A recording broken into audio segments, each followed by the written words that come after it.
Tere! Mä oon Jere Lehtinen, mä oon nyt aloittamassa YouTubea.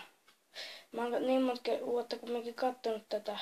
En mä kumminkaan niin kauan, silloin kun oli tähdet ja silleen, en mä silloin kattonut, mutta aika monta vuotta on katsellut ja sitten mut tuli sellainen, kun mä katson noita SoneVD-videoita, että mistäkään sekin on varmasti aloittanut, niin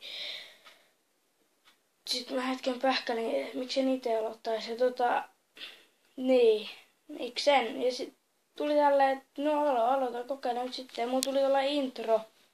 Mutta senkin mä latasin just, ne varmasti tulee jossain kanssa uusi intro.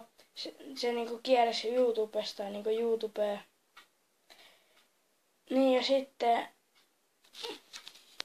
mä oon syntynyt Lahdesta. Mä asun nykyään Vääksys Vesivehmalla. Muutin viime kesänä vuosi sitten. Ja tälle kanavalle varmaan tulee niinku sketsejä, jos pystyy, ja näitä vlogeja, jos joku haluaa katsoa, pelivideoita, jos ne on hyviä.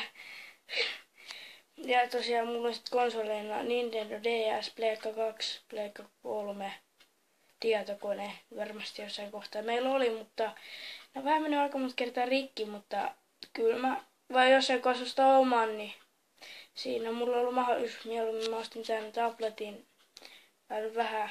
No mä teen joskus tässä oman videon, jos tää nyt tulee. No mä katson nyt kannattaako se aloittaa, että ei se mitään. Heippa!